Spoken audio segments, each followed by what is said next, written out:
Hello, everybody, and thank you for tuning into the Liberty Report. With me today is Daniel McAdams. Daniel, good to see you. Good to see you, Dr. Paul. Good. Well, it looks like an issue in the news right now has to do with politics. Of course, this is not a political show. This is something over and above politics, but politics is certainly involved. And this has to do with the bickering going on between Republicans and Democrats, who's spying on whom and who are the guilty parties. But it's getting to be pretty raucous here on this. And this was the recent revelation by some who show that Susan Rice unmasked the Trump position, and she, though at the time was running NSA, she was the one that they are saying may well have been the one that was doing the spying. You know, Trump always said they've been spying on me. They've been spying on me. They've wired me. Well, that's an old-fashioned term, but you know, the NSA surveillance and all the surveillance that go on is so massive, and so many agencies are involved that everybody's wired. We're wired. They might even watch our show for all we know. But this looks like now that it could be a serious political matter. It may have shifted more in favor of the Republicans than the Democrats. I would think that Trump is breathing a little bit better today. Mm-hmm. At the same time, there's a lot of laws that can be looked into. They tend to not pay much attention to the ultimate law, the Fourth Amendment of the Constitution, but they have other regulations that you're supposed to follow if you're spying on everybody, who gets to see what when. And that seems to be the big issue. But it looks like that's going to continue for a while, and it looks like there will be some sorting out. But I think the atmosphere, certainly in the last 24 hours, has shifted away from the Republicans being on the defensive, and maybe it looks like they'll be more on the offensive.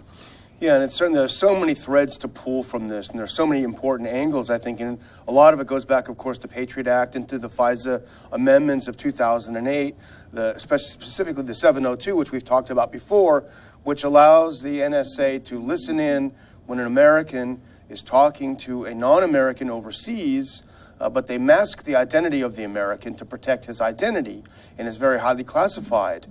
So the allegation is that as National Security Advisor to President Obama, Susan Rice went in and sought to get these unmasked so she could find out who's talking to who.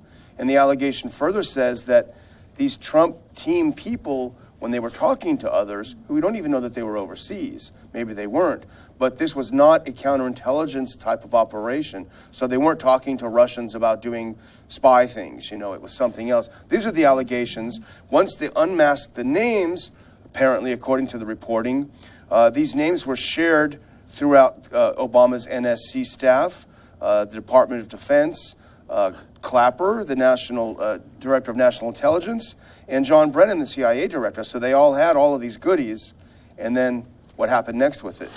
And the big question is if they are guilty of what people are inferring that they may well be doing something illegal, what are the odds of them being prosecuted and suffering the consequences?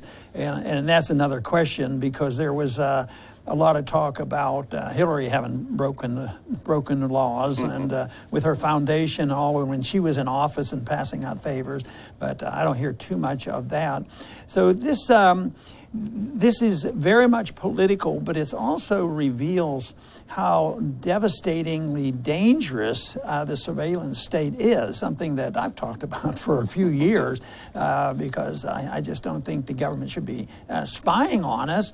But when you have an empire, and when you're in all these countries, and you have a lot of enemies, because even though we're doing good around the world, and we're the saviors of the world, there's a few people that resent it. And then you have the politics here, and there's always reasons for somebody to abuse it. But this looks like, it's out of control. The surveillance is out of control.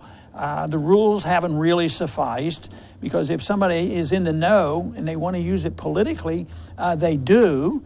And then if you have the media on your side to spin the events, that is also, enters into a factor because, if you listen to the news, of course, it's all Trump's fault and Trump did it. And Trump is just making up these stories. But right now, I think it's revelation how dangerous the surveillance state is. And for me, that is a contradiction to living in a free society.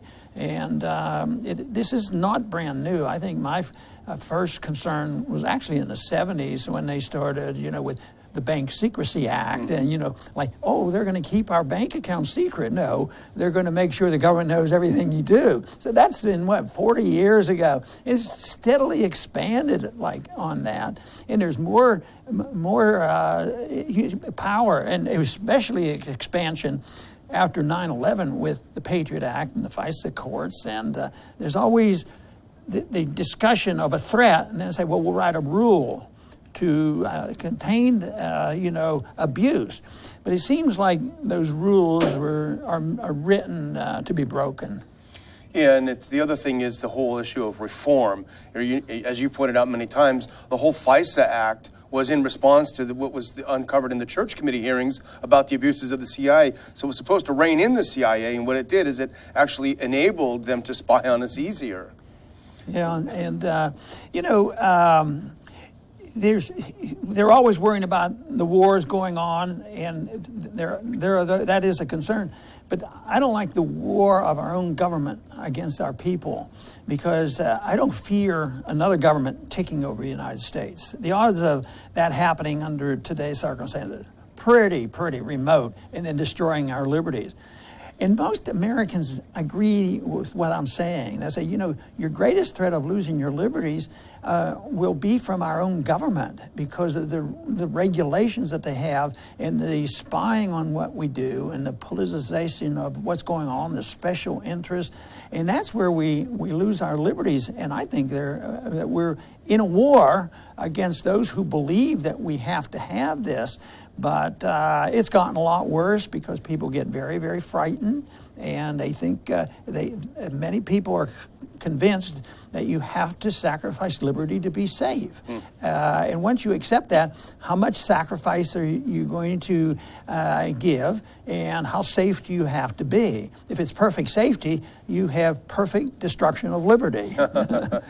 It's tempting to sit back and kind of chuckle at Washington elites having nervous breakdowns over spying on each other, because usually it's us that they wanted to spy on. And now that they're all spying on each other, that's the only time they notice it. We were talking off camera about Dianne Feinstein, who was all for spying on the rest of us. Then she found out that the CIA was spying on her own staff as they prepared the CIA torture report. Suddenly it wasn't so funny anymore. Yeah, but did she deal with the big picture afterwards, or did she just get some satisfaction from complaining and I won't do that again to a senator and this sort of thing? Because I don't think she's on the side of the libertarians on privacy at this point. It's just like Trump. He didn't take the real lesson from this, which is we shouldn't be spying on people. It's not who we are. It's just, hey, don't spy on me. Yeah, that's not fair. Yeah. But the goal always is, humanitarian. It has to be for the good of the country. It has to be for the safety of the country. And this is so necessary. But this looks like this is going to be around a while. A lot of it is superficial.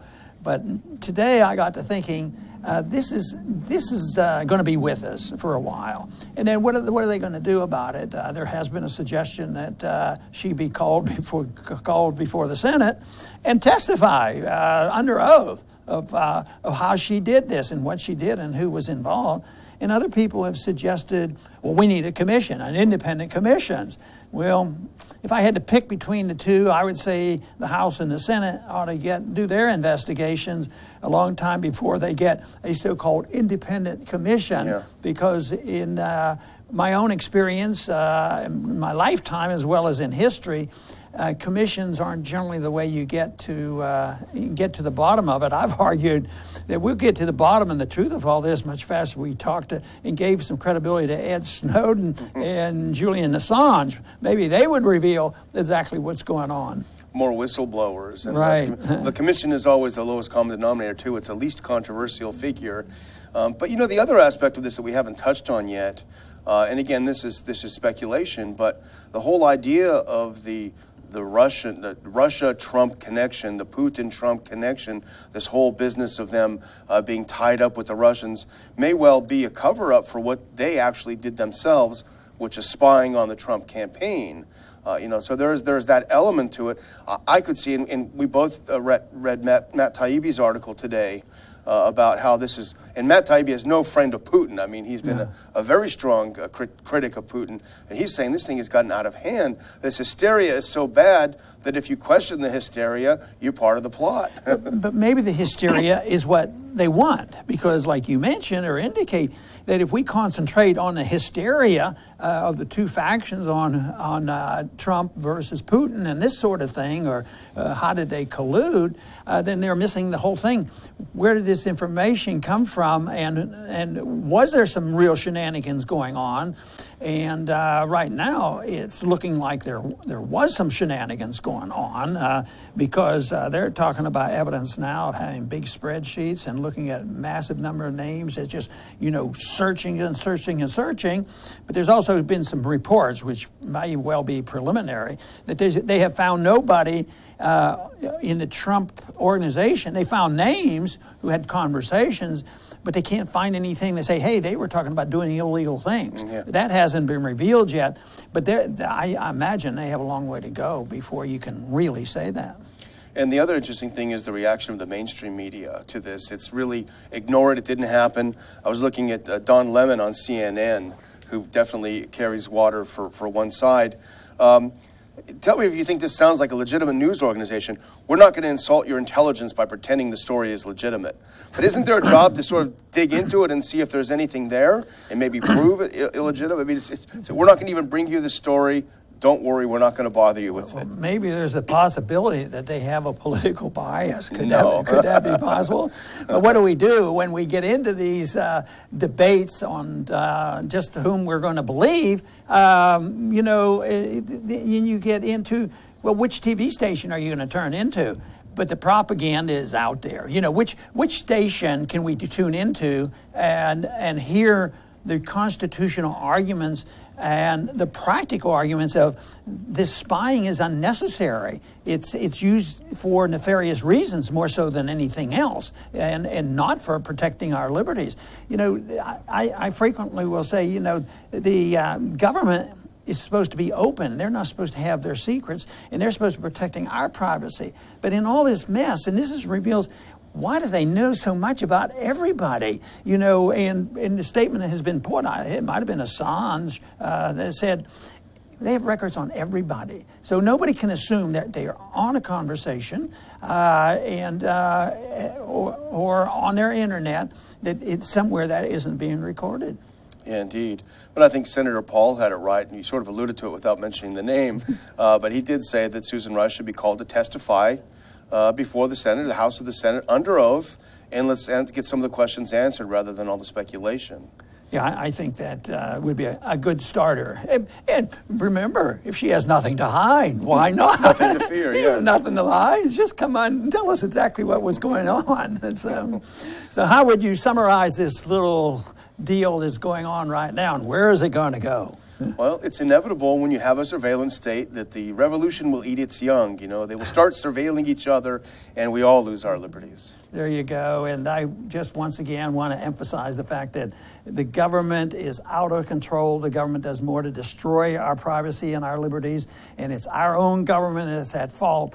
And so much of this is a consequence of our internationalism, this approach that we have an empire and we have to know what everybody's doing. We even spy on our so-called allies on what their conversations are. I cannot imagine why they put up with that. They hear about, we were listening to one of our allies, the president of their country, and they sort of put it aside because we have the biggest army and we have control of the financial empire but that's coming to an end, and things will change, and we ought to prepare for that. It would be nice if we could state our basic principles that we should be striving for, and that is the protection of personal liberty and the understanding of how free markets work and how it's so disastrous to have a central bank that can control things by printing the money anytime they need it. That'll all come to an end, and we'll have our chance to present our case for living in a free society.